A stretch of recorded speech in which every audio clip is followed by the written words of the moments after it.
Dulu dengan sekarang akses kepada bahan-bahan yang soft porn ataupun porno itu sendiri agak susah lah, tapi ianya ada banyak level lah. Dulu guna buku majalah, buku majalah mak buku apa yang orang selalu cakap? Avon. Oh, buku Avon. Memang ada kat rumah saya. Saya pernah buat ke tak? Wallahualam, tapi saya tahu kewujudan buku Avon tu memang dia memang bagi every customer. Itu marketing zaman dulu. Sekarang susah dah nak jumpa buku-buku macam tu. Jadi budak-budak kalau dia nak akses benda-benda yang pelik-pelik ni is through books.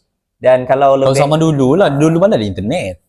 Zaman dulu kita perlu akses kepada, kalau videonya dia perlu kepada pembelian VCD, DVD, I don't know. Tapi kalau dulu ada cyber cafe. Ada korang tengok kat cyber cafe tu? Ada. Cyber cafe tu dia dekat komputer